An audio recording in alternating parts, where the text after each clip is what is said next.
கோவிந்தா கோவிந்தா. ஏழுமலையான் தரிசனம். இதோ திருமலை வெங்கடேச பெருமாளை தரிசிக்க ஒரு நிமிட வழிகாட்டி.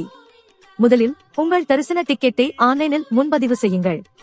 திருமலைக்கு கிளம்பும் முன் திருப்பதியில் உங்கள் காலணிகளை துறப்பது மரபு. தரிசனத்திற்கு முன் கல்யாண கட்டாவில் முடியை காணிக்கை செலுத்தலாம். அதன்பின் புஷ்கரணியில் நீராடலாம்.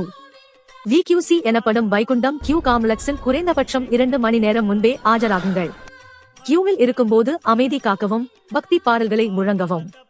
அலைபேசி, எலக்ட்ரானிக்ஸ் பொருட்களை தவிர்க்கவும். பாதுகாப்பு சோதனைகள் முடிந்து நீங்கள் கோவிலின் உள்ளே செல்கிறீர்கள். வஜஸ்தம்பத்தை வணங்கி மெதுவாக நகருங்கள். இதோ ஆனந்த விமானத்தின் கீழ் ஸ்ரீனிவாசன் தரிசனம். சில வினாடிகளே என்றாலும் கண்குளிர கண்டு ஆனந்தமடையுங்கள். தரிசனம் முடிந்ததும் குண்டியில் உங்கள் காணிக்கையை செலுத்த மறக்காதீர்கள். பின்னர் கவுண்டரில் லட்ட பிரசாதத்தை பெற்றுக் கொள்ளுங்கள். இந்த எளிய வழிமுறைகளை பின்பற்றினால் ஏழுமலையானின் ஆசி உங்களுக்கு நிச்சயம் கிடைக்கும்.